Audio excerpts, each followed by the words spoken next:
디모데전서 6장 17절에서 21절 제가 봉독하도록 하겠습니다. 내가 이 세대에서 부한 자들을 명하여 마음을 높이지 말고 정함이 없는 재물에 소망을 두지 말고 오직 우리에게 모든 것을 후히 주사 누리게 하시는 하나님께 두며 선을 행하고 선한 사업을 많이 하고 나누어 주기를 좋아하며 너그러운 자가 되게 하라. 이것이 장래에 자기를 위하여 좋은 터를 쌓아 참된 생명을 취하는 것이니라. 디모데야, 망령되고 헛된 말과 거짓된 지식의 반론을 피함으로 내게 부탁한 것을 지키라. 이것을 따르는 사람들이 있어 믿음에서 벗어났느니라. 은혜가 너희와 함께 있을지어다. 아멘. 네, 반갑습니다. 여러분도 잘 아시겠지만 이제 저와 제 아내가 4월이 되면 처음으로 첫 아이를 이제 갖게 태어나기로 예정이 되어 있습니다.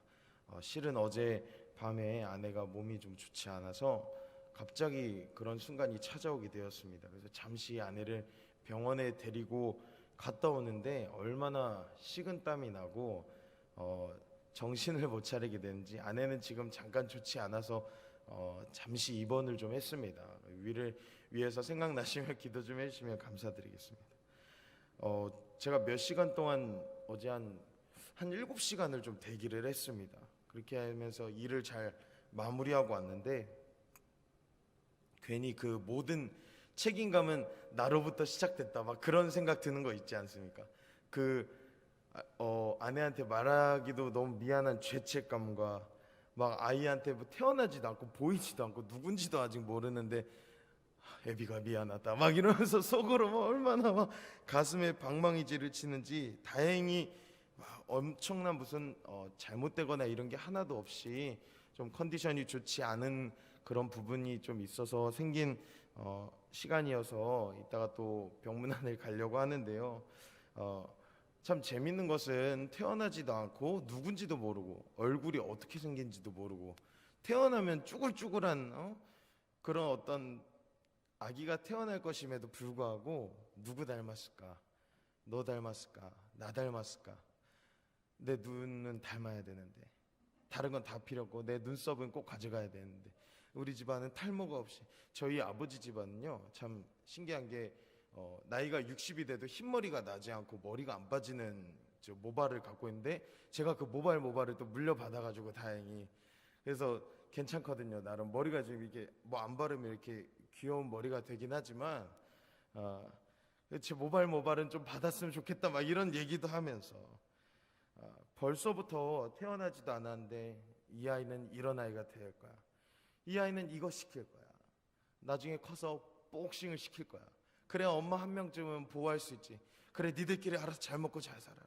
나는 두드려 맞을 테니 막 이러면서 농담도 하고 나는 기타를 가르치고 싶다. 그러면 아내는 안 된다. 악기는 함부로 하면 안 된다. 우리 둘 다 악기했다가 그 스트레스가 있지 않느냐. 난 내 못다한 꿈을 실현시켜줘야겠다. 난 내가 축구선수 시키고 싶다. 제가 축구 참 좋아하거든요. 안 된다. 다리 상하면 어떡하냐. 복싱을 시키면서 왜 축구는 안 시키냐. 막 이러면서 싸우고 티격태격합니다. 얼마나 기대가 되고 이 첫 아이라는 그것에 대해서 희망을 품게 되고요. 행복한 이 얘기 저 얘기 참 계속 하게 됩니다. 기대가 되고 사랑하게 되고 어떻게 하면 더 좋은 내용을 어떻게 하면 더 좋은 이야기를 해줄 수 있을까 지금부터 엄마가 계속 얘기하고 있습니다. 한 살이 지나 젖을 때면 사무엘처럼 성전에 집어 던져 놓을 생각입니다. 사실은 여러분 오늘 본문 내용이 이 바울이 영적으로 낳은 아들 디모데에게 이 목회에서 관심을 기울여야 할 부분에 교훈을 하고 있는 이 디모데전서의 마지막 부분입니다. 마치 이런 아비의 마음으로 어미의 마음으로 부모의 마음으로 아들 디모데를 향한 권면의 마지막 부분을 나타내주고 있습니다. 마지막으로 쓴 말이기 때문에 어떻게 보면 가장 하고 싶었던 말, 너는 이렇게 살아라, 너는 이러한 사람이 되라. 그 부모의 마음으로 오늘 디모데를 향해 글을 적고 있는 것 같은 느낌이 저도 이제서야 조금은 아주 미세하게 공감이 되기 시작했었습니다. 오늘 본문에서 바울은 디모데에게 크게 두 가지를 교훈합니다. 먼저 17절에서 19절까지 이런 내용을 교훈합니다. 부한 사람들을 향한 양육의 방향에 대해서 이야기하고 있습니다. 에베소 지역은요, 이 당시 디모데가 목회하던 곳은 에베소 교회였습니다. 그런데 이 에베소 지역은 당시 정치나 경제의 중심지였고 심지어 우상도 아주 팽배했던 곳입니다. 바울이 처음에 가서 제일 애먹었던 그곳 중에 하나가 바로 이 에베소였습니다. 그 지역은 부한 사람들이 특히 많았습니다. 교회 안에 한마디로 재정적인 여유가 있는 사람들이 참 많았거든요. 그들을 어떻게 양육해야 되는지에 대해서 오늘 바울이 디모데에게 이야기해주고 있는 것입니다. 첫 번째로 마음을 높이지 말게 하라고 교훈을 합니다. 넉넉한 재물이 있는 사람은요, 그것으로 사람을 지배하고 그것으로 이것을 지배하고 그것으로 모든 환경을 지배하려고 합니다. 결국 그것이 진짜 자기의 존재를 망각하게 만드는 것을 모르게 할 정도로요. 그래서 하나님보다 결국 사람이 더 높아지기 마련입니다. 당연히 하나님의 말씀이 마음에 들어올까요? 그렇지 않은 거예요. 그래서 돈이 우상이 되고, 그래서 우리가 앞전에 목사님께서도 계속 설교 시간에 얘기하시지만 돈을 사랑함이 일만하게 뿌리가 된다는 이야기가 여기서도 나오게 되는 것입니다. 하나님의 말씀이 들어오지 않게 되고 그의 소망은 곧 돈이 되는 것입니다. 하나님은 그 사람의 마음의 참 주인이 되지 않으시는 거예요. 오늘 이 본문에서 이 바울은 재물을 가진 이들에게는 이런 악에 빠져서 영원히 생명에서 벗어나지 못하기 때문에 이들을 양육하라고 오늘 디모데에게 각별히 권하는 것입니다. 저는 이러한 사람들에게 전 좀 부한 사람들 있잖아요. 좀 소위 잘 나간다는 사람들한테는 사실 멈칫멈칫하는 게 있습니다. 왜냐하면 제가 잘 얘기를 해도 상대가 안 될 때가 많아요. 정말로 보면 물론 다 그렇다는 건 아니지만 좀 있다 하는 사람들이 그 풍기는 그 기름 냄새가 있습니다. 이렇게 훅 하면 벌써 하고 막 기름이 탁 튀는 것 같아요. 그럼 그 사람들한테는 말을 잘 못하겠어요. 저는 그런 소심한 마음이 사실 있거든요. 아마 디모데도 이런 마음이 있지 않았을까 싶습니다. 바울이 이들을 향해서 권면하라고 하는 게 쉽지 않습니다. 부자들에게 복음을 전하는 게 얼마나 어려운지, 천국에 낙타가 바늘구멍 들어가는 것보다 어렵다고 이렇게 성경에서도 말하지 않습니까? 여러분? 교회의 목자들은요, 하나님의 영적 권세로 양육해야 함에도 불구하고요, 심지어 교회 안에 세상의 가치관이 점점 흡입되고 파도치듯 몰려오니까 교회가 이것을 묵인하거나 방관하거나 오히려 조장하는 그런 교회도 있지 않습니까?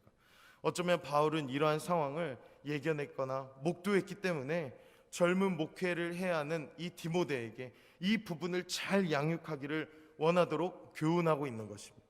여러분, 교회의 목자는 하나님이 세우신 그 하나님의 교회임을 성도들이 인식하게 해주는 그런 바른 교회가 될 수 있어야 할 줄로 믿습니다.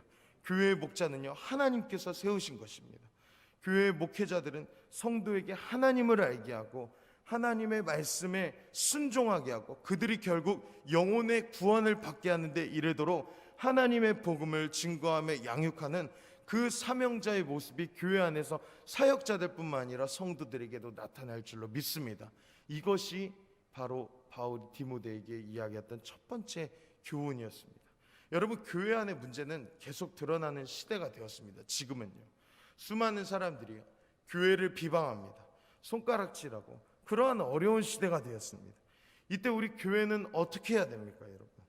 어떻게 해야 빛과 소금의 사명을 이루며 나아갈 수 있을까요? 교회가 이때 어떻게 행동해야 하는지 생각해보고 제가 우리 교회는 어떻게 하는지 한번 좀 생각을 해봤습니다. 그때 저는 좀 한 가지 제가 배워야 할 디모데의 교훈을 한 가지 받게 되었습니다. 부한 사람들에게 명하여 복음을 증거하라. 다시 말해서 부한 사람들이 가난한 사람들에게 나누고 재물이 있는 사람들이 함께 선을 나누고 쪼개며 공동체가 서로 연합할 수 있도록 교훈해라 라고 바울이 오늘 디모데에게 이야기하지 않았습니까? 저는 우리 교회에서 여러 가지 나눔을 할 때 한 가지 배운 게 있었습니다. 쌀 나눔을 하거나 아니면 늘 푸른 학교나 아니면 어떤 이웃 나눔을 할 때 꼭 거기서 나눔하고 딱 끝이 아닙니다.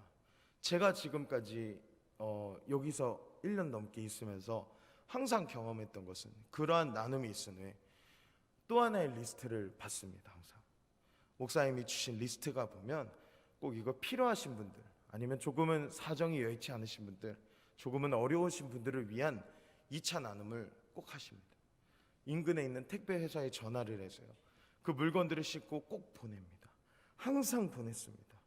얼마 전에는요, 예배가 끝난 후에 목사님이 갑자기 차를 운전하시면서 저랑 같이 빵을 이만큼 사오는 시간이 있었습니다. 알고 보니까 저희들은 여기 살아서 밥을 먹기 참 용이한데 우리 어린 사역자들은 그게 되지 않는 게, 그게 목사님 보실 때는 조금 걸리셨나 봐요. 그래서 그들을 위한 식사 자리를 만들어 주시고 함께 예배가 끝난 후 함께 식사를 나누면서 교제하는 시간을 가졌습니다. 경험도 없고 나이도 어리고 많이 부족해 보이는 그런 사람들이지만 그들을 위해서 섬기고 나누고 자신의 것을 떼면서 서로 이웃이 되는 그 놀라운 그 교회 안에 있는 그 사랑이 흘러가는 것을 제가 보고 배우게 되었습니다. 이것이 바로 디모데에게 주었던 바울의 교훈이구나.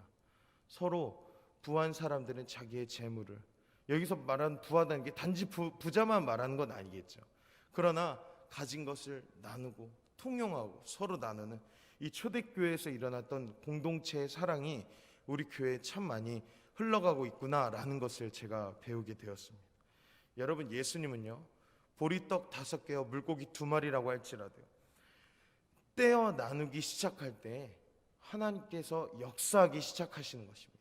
그게 가히 5,000명을 기록된 숫자만 세어서 떼고도 몇만 명을 먹이고도 무려 12광주리가 남게 되는 그 역사는 떼어내기 시작할 때 일어나는 것 아니겠습니까? 사랑하는 여러분, 섬기고 사랑하며 혹시 부하신 여러분들 계시다면 떼어 나누고 섬기는 이 디모데를 향한 교훈을 받으시기를 주님의 이름으로 축복합니다. 그렇게 바울은요, 디모데에게 20절 21절에 마지막으로 부탁합니다. 야야 디모데야, 망령되고 헛된 말과 거짓된 지식의 반론으로 피함으로 너에게 부탁한 것을 지켜라. 디모데에게 피할 것과 지켜야 될 것을 말하고 있습니다. 망령되고 헛된 말, 거짓의 지식의 반론을 피하고 지킬 것을 지키라고 하는데, 여러분 가만히 생각해 보십시오. 여기서 디모데가 지켜야 될 게 무엇이겠습니까? 결론은 하나입니다. 하나님의 말씀대로 살아라, 이것인 줄로 저는 묵상했습니다. 여러분, 결론적으로 교회는요, 어떠한 곳이냐면 나누고 섬기며 하나님의 말씀을 사랑하는 마음으로 하루하루 살아가는 사람들의 공동체가 바로 교회가 될 줄로 믿습니다. 우리 일신교회는요, 그렇게 봤을 때 하나님께서 세워주신 교회라는 그 사실이 제 마음에 너무나 확신이 되고 있습니다. 또한 여러분 한 사람 한 사람이 교회로서 살아갈 수 있는 그런 인생들이다라고 고백하고 싶고 선포하고 싶습니다. 오늘 이런 우리 인생 가운데 우리 오늘 하루를 살아가면서 나누며 사랑하고 떼어낼 때 하나님께서 우리 안에 그 은혜를 부어주실 줄로 믿습니다. 우리가 성찬식을 해도 몸을 쪼개고 먹지 않습니까? 우리들의 삶을 쪼개어 우리가 사랑하는 내 이웃을 위해, 우리가 심지어 사랑하지 못하는 내 이웃을 내 몸과 같이 사랑하며 떼어 나눌 때 하나님의 말씀을 사수하게 되고, 이러한 디모데에게 주었던 하나님의 교훈이 오늘 우리 일신교회 각 성도 마음마다 부어지기를 간절히 소망합니다. 그래서 우리 인생이 교회로 세운 바 되는 그 은혜의 역사가 우리 가운데 있기를 주님의 이름으로 축복합니다. 함께 이 시간 찬송가 212장 우리 함께 찬송하시겠습니다. 찬송가 212장